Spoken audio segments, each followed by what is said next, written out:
আসসালামু আলাইকুম এভরিওয়ান, কি অবস্থা? সবাই কেমন আছেন? নিশ্চয়ই অনেক ভালো আছেন। আমি আলহামদুলিল্লাহ অনেক ভালো আছি।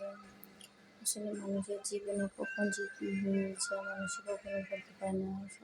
সবার কি মানুষের সবসময় নিজের যে কোনো পরিস্থিতির জন্য অ্যাক্টিভ থাকা উচিত। কখন মানুষের জীবন দিয়ে খারাপ কিছু বয়ে দিয়ে যায় কেউ কখনো বলতে পারে না। যাই হোক, আমার এক চাচাতো ভাই ছিল, উনি কালকে রোড অ্যাক্সিডেন্টে মারা গিয়েছে। খুব মর্মান্তিকভাবে মারা গিয়েছে, যেটা মানে শকটা কাটিয়ে উঠতে পারছে না। খুবই খারাপ লাগছে, খুবই লাগছে। কিন্তু যাই হোক, কি আর করার, কিন্তু রান্না বান্না তো করতেই হবে, বাসার সবার জন্য তো খাবার তৈরি করতে হবে।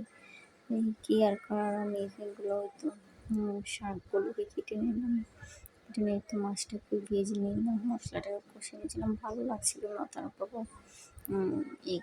করে রান্নাগুলো করে ফেলি। পরে আবার গ্যাস পাবো না, পরে তো আবার কিছু তো ক্ষুধা ঠিকই লাগবে, তখন তো আর না খেয়ে থাকতে হবে। সেই জন্য আমি এখানে রান্নাগুলো করে নেবো। এখানে একটা রুই মাছের মাথা ছিল, আমি ভাবলাম একটু এটা পুঁইশাক দিয়ে রান্না করি, শুকনো শুকনো করে। এটা পুঁইশাক, মাছের মাথা দিয়ে পুঁইশাক খেতে বেশ ভালোই লাগে। তাই আমি এখানে মাছটাকে ভেজে মাছটাকে মশলার সাথে খুবই ভালো করে কষিয়ে নিয়েছি। কষিয়ে নেওয়ার পরে যে আমি পুঁইশাকের আলুগুলো আমি দিয়ে দিলাম।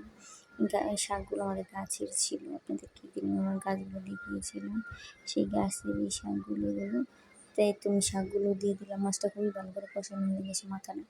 এখন আমি শাকগুলো দিয়ে দিলাম, দিয়ে একটু নাড়াচাড়া দিয়ে দিলাম।